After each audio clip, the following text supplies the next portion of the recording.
മനസ്സിന്ന് ഒരു വലിയ ഭാരം അങ്ങ് മാറി, ശക്തി തിരിച്ചു കിട്ടിയ പോലെ. ഇനി പേടിക്കണ്ടല്ലോ. ക്രമേണ കാര്യങ്ങളെല്ലാം നമ്മുടെ വഴിക്ക് തന്നെ വരും ദേവി. ഇന്നിപ്പോ അച്ഛൻ ഗേറ്റ് തുറന്നു നിന്നപ്പോ മനസ്സ് വല്ലാതൊന്ന് പെടഞ്ഞു. പക്ഷെ ഉറപ്പുണ്ട്, അമ്മ തന്നെ മുൻകൈ എടുത്ത് അച്ഛനെ ഓഫീസിലേക്ക് പോസ്റ്റ് ചെയ്യും. എനിക്കും അങ്ങനെ തന്നെ തോന്നുന്നു.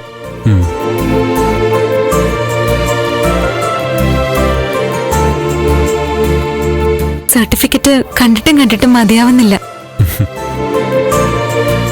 നമ്മളെപ്പോലെ തന്നെ മുരളിയേട്ടനും ഗൗരിക്കും ഒക്കെ സന്തോഷമായി കാണുമല്ലേ?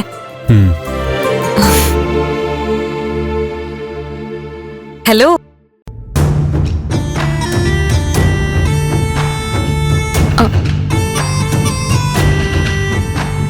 ഇതെന്താ? വിവാഹ സർട്ടിഫിക്കറ്റാ? ഹാ, ഒന്ന് താടോ, ഞാൻ കാണട്ടെ. വേണ്ട, ആരും കാണണ്ട. എനിക്കും അത് കാണുന്നത് ഇഷ്ടല്ല. അപ്പൊ പിന്നെ നന്ദനെ കാണിച്ചതോ? നിങ്ങൾ എന്താ ഇവിടെ ഒറ്റയ്ക്ക് സംസാരിച്ചത്? ഈ സർട്ടിഫിക്കറ്റിന്റെ കാര്യം തന്നെ പറഞ്ഞുകൊണ്ടിരുന്നേ. ഏതെങ്കിലും കോടതി ചെന്ന് എനിക്ക് ചില സഹായങ്ങൾ വാങ്ങിത്തരാൻ പറ്റുമെന്ന് ചോദിക്കായിരുന്നു. എന്ത് സഹായ ദേവിക്ക് വേണ്ടത്? എന്റെ ദാമ്പത്യ ജീവിതം വലിയ കുഴപ്പത്തില മീര. മീരയ്ക്ക് സാധിക്കും പോലെ മീരയും എന്നെ സഹായിക്കണം. ദേവിക പറ. എന്റെ ഭർത്താവിന് എന്നോട് നല്ല സ്നേഹമുണ്ട്, ഞാനെന്ന് വെച്ച ജീവന. പക്ഷേ അമ്മയെ പേടി. മനസ്സിലായില്ല. ഭർത്താവിന്റെ അമ്മ വിചാരിക്കുന്ന പോലെ ആ വീട്ടില് കാര്യങ്ങൾ നടക്കും. നിന്റെ ഭർത്താവ് ഇത്രയ്ക്ക് കിഴങ്ങനാണോ? അല്ല, ഏട്ടനങ്ങനെ ഒരു കിഴങ്ങനൊന്നും അല്ല. പ്രതികരിക്കാൻ അറിയാം. പക്ഷെ ചില സാഹചര്യങ്ങൾ കാരണം അമ്മ അനുസരിച്ച് നിൽക്കേണ്ടി വരുന്നു.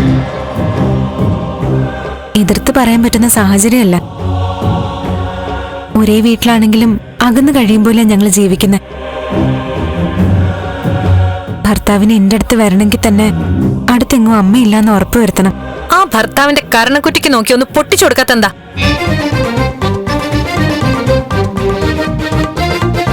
അല്ല, ഞാൻ പറഞ്ഞില്ലേ, ഭർത്താവ് പാവ. എന്തു പാവം? ശുദ്ധൻ ദുഷ്ടന്റെ ഫലം ചെയ്യുന്ന പറയാറില്ലേ? ഇതിപ്പോ അങ്ങനെ എനിക്ക് തോന്നുന്നേ. ധൈര്യമായിട്ട് പ്രതികരിക്കാൻ പറയണം ഭർത്താവിനോട്. ഞാൻ സംസാരിക്കാം. നന്ദൻ, നമുക്ക് ദേവികയുടെ വീട് വരെ ഒന്ന് പോയാലോ? ആ കിഴങ്ങേശനെ കണ്ട് 10 പറയണം. ആ വാക്ക് കൂടെ പറയാതെ മീര, കേൾക്കുമ്പോ ഒരു പ്രയാസം. അയാളെ പറയുമ്പോ നന്ദൻ എന്തിനാ പ്രയാസപ്പെടുന്ന? അയാളൊക്കെ പുരുഷവർഗത്തിനെ നാണക്കേടാ. മീര, അങ്ങനൊന്നും പറയല്ലേ. നന്ദൻ എന്തിനാ അയാൾക്ക് വേണ്ടി വാദിക്കുന്നെ? നന്ദന്റെ ഫ്രണ്ടോ മറ്റോ ആണോ? അല്ല, അതല്ല, എന്നാലും കേൾക്കുമ്പോ ഒരു പ്രയാസം. എന്നിട്ട് മീര കേക്ക്. ഇപ്പോ വീട്ടിൽ നടക്കുന്നത് എന്താണെന്ന് അറിയാമോ? എന്താ? അമ്മായിയമ്മയ്ക്ക് എന്നെ എന്റെ ഭർത്താവിനെ തമ്മിൽ പിരിക്കണം. എന്നിട്ട് ഭർത്താവിനെ കൊണ്ട് അവരുടെ മൊറപ്പെണ്ണിനെ പോലെ ഒരുത്തി വന്നിട്ടുണ്ട്. അവളെ കൊണ്ട് കെട്ടിക്കണം. അവള് വലിയ കാശുകാരിയാ.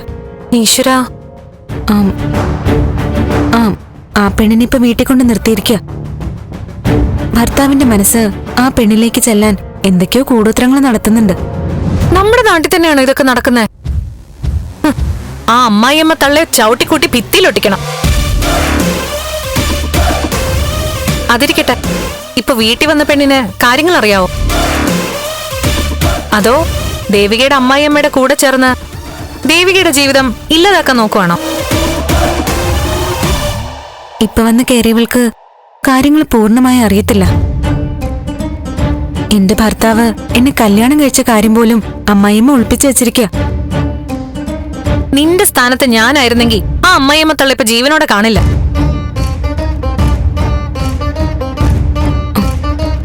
എന്റെ ജീവിതം ഞാനിങ്ങനെ കരഞ്ഞു തീർക്കാം മീര. നാളെ എന്റെ കുടുംബജീവിതം എന്താവുമെന്ന് ഒരു പിടിയുമില്ല. ആകെയുള്ള ആശ്രയം എന്റെ ഭർത്താവ് എനിക്ക് വേണ്ടി നിൽക്കുന്നു എന്നുള്ളതാ. നന്ദൻ, എന്താ മീര? നമ്മൾ ദേവികയുടെ കാര്യത്തിൽ ശക്തമായിട്ട് ഇടപെടണം. ഒരു പരിഹാരവും ഉണ്ടാക്കണം. നമുക്ക് വനിതാ കമ്മീഷനിലോ അങ്ങനെ ഏതെങ്കിലും സംഘടനയോ സമീപിക്കാം. ആ അതൊക്കെ വേണ്ടി വരും. ഞാൻ പറയുന്നത് ആദ്യത്തെ സ്റ്റെപ്പായി വന്നു കയറിയ പെണ്ണിനോട് കാര്യങ്ങളൊക്കെ അറിയിക്കാന്നുള്ളതാ. ഇത് വളരെ സൂക്ഷിച്ചു ചെയ്യേണ്ട കാര്യ. അവളും വലിയ പ്രതീക്ഷയോടെ ആയിരിക്കും